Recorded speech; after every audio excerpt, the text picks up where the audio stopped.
his audience does something even worse. Hurricanes Harvey and Irma have put the best of America on display, and the worst.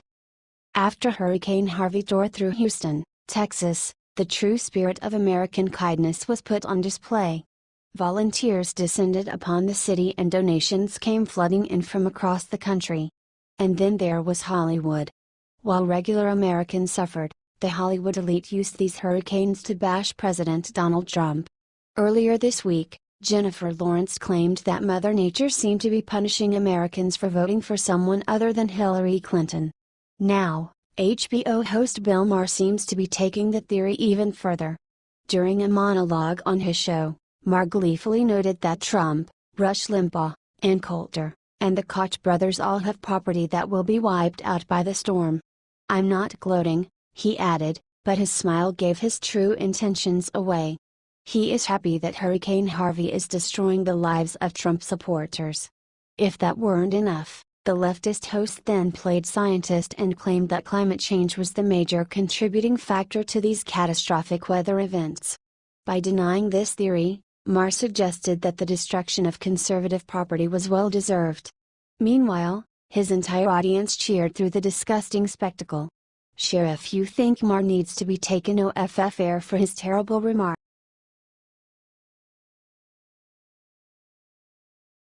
Omarosa just got the worst news of her life from Trump that changes everything. Trump's new chief of staff, John Kelly, is no nonsense for sure. Trump brought him in to help him straighten things out in the White House, and that's just what he's doing.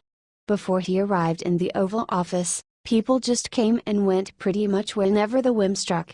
But no more. Now, some aides that previously could wander about in the Oval Office, have been frozen out. And Omarosa is one of them. Apparently, according to The Hill, she is considered unfit for serious meetings.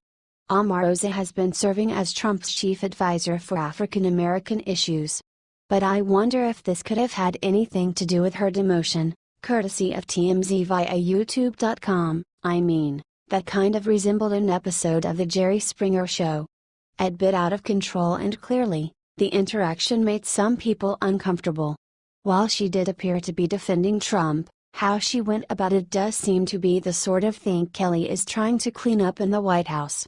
Reportedly, she has been placed on a no-fly list. According to Fox News, Omarosa could not be reached for comment. Do you like what Trump and Kelly are doing in the White House? Comment yes or no and share to gather all comment.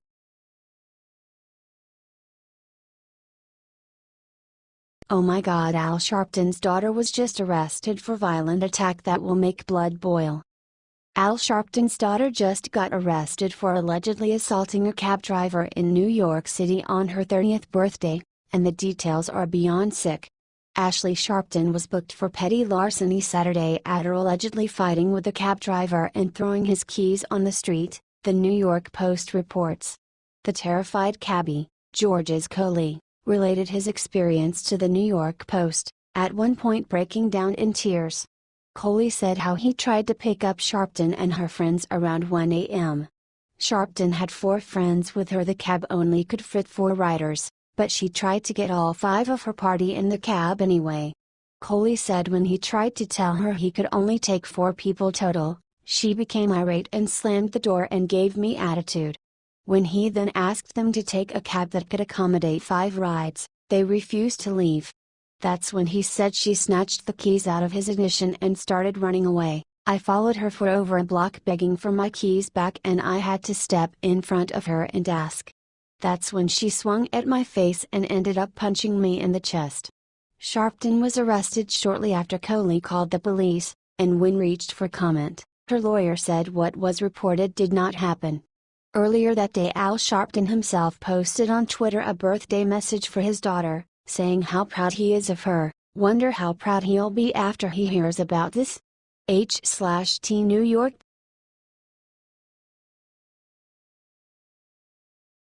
President Trump just made 3 huge tax promises that will have every American cheering.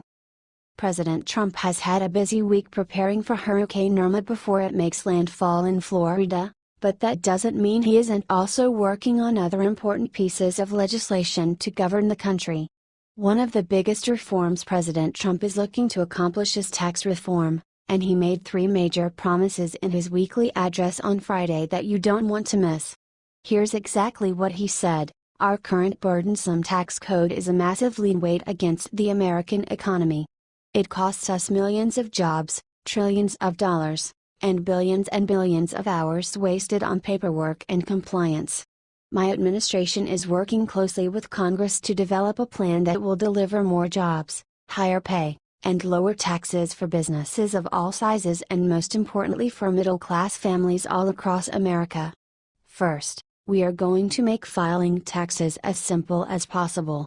If you're like most Americans, under our plan you will file your taxes on a single page. What a difference that will make, and you won't need to keep endless receipts and paperwork. We are freeing you from the horrible tax maze. Secondly, we will cut taxes for middle-class families. We want you to keep more of your hard-earned money. This way, you could spend it, you could save it, you could do whatever you want. Third, we will restore our competitive edge so we can create more jobs and higher wages for the American worker. We are going to cut taxes on American industry so we can create more business in our country. Check out his full address here. Woo! Honestly, this is the first time I've actually been excited to do my taxes. President Trump is a businessman. He knows exactly the kinds of excessive taxes that are strangling business. And since he isn't a dyed-in-the-wool politician, he's ready to make smart and efficient reforms that are both practical and useful. It's great to have someone in the White House who actually is serious about tax reform. Love what the president has been saying? Share it out, patriots. H/T Real Clear Politics.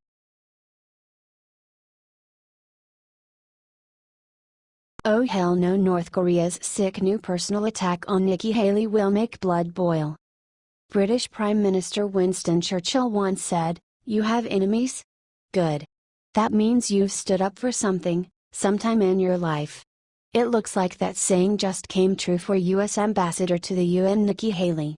North Korean state media Korean Central News Agency just lambasted Haley in response to her comments at the UN earlier this week, in which she condemned the Hermit Kingdom's latest nuclear test and proposed new sanctions on the country, including an oil embargo.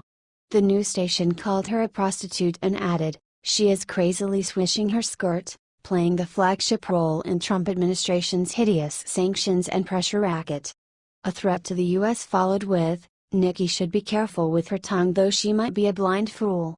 The U.S. administration will have to pay a dear price for her tongue lashing." Wow. Nikki Haley a prostitute? Although this isn't even close to the worst thing North Korea has done, this just goes to show the level of depravity and incivility they're willing to sink to. It's also one more example of how difficult they are going to be to negotiate with. For her part, Nikki Haley took it all in stride, not releasing any public statement or acknowledging North Korea's sick, sexist insult. Nikki Haley is an incredible fighter and has been doing amazing work at the UN so far this year. It is so hard to see her insulted by the likes of Kim Jong-un, but it's all the more reason to be proud of the work she's doing. Let's show our girl at the UN some support by sharing this 10,000 times. H/T The Independent.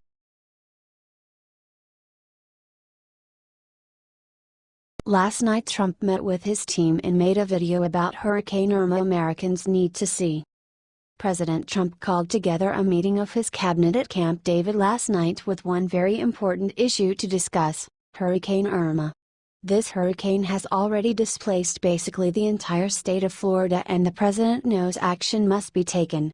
To make all Americans aware of the important actions he is taking, Trump sat down with Mattis, Tillerson, Pence, Kelly, and the rest of the crew to make this video for everyone to watch. Clearly, the president is hard at work doing his best to resolve the upcoming problems before they even start. He is mobilizing the National Guard to help out. He is considering a larger funds package for hurricane relief. It was not all hurricane talk at Camp David over the weekend, though. Trump and his trusted generals also mapped out their new strategy for how to deal with North Korea. At the same time, The president used the gathering as a chance to set up his new tax reform policy with his top economic advisors, all of whom were helping with hurricane issues.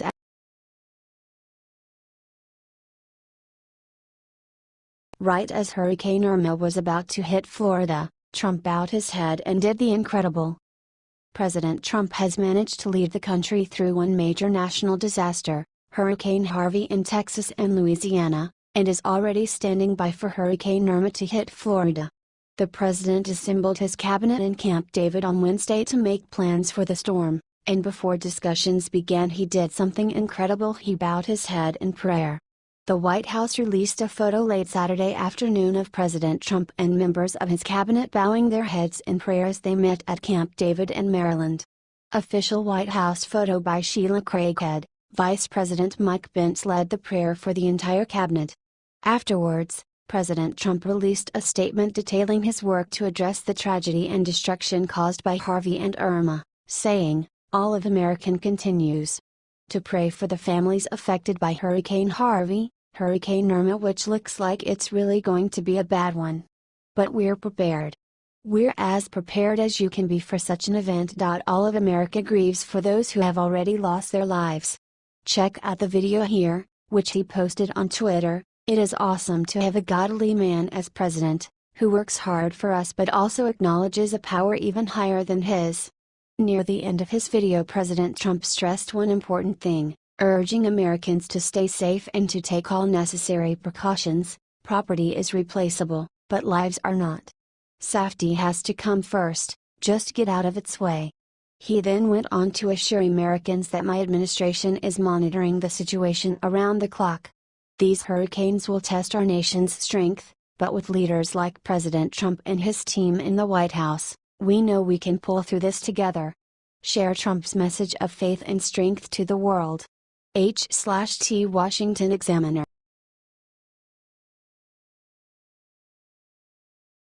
Right after Kolbert mocked Trump with Nazi salute, Tucker Carlson ripped him to shreds with one question.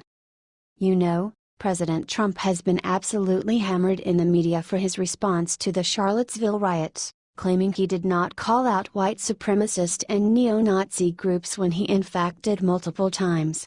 Just when you think that nonsense had died down and the media could go on to reporting news that actually matters, comedian Stephen Kolbert brings it back to a whole new sick level. During an episode of The Late Show on Friday, Kolbert lambasted former White House chief strategist Steve Bannon for saying he defended President Trump's Charlottesville comments, but that's not all. Kolbert then proceeded to prove whatever point he was making by doing a Nazi salute. Check out the bizarre scene here. It happens at 4:46, here's a screenshot. Source, YouTube, CBS. This is sick beyond belief, and that fellow leftists didn't see it and call him out is even more baffling.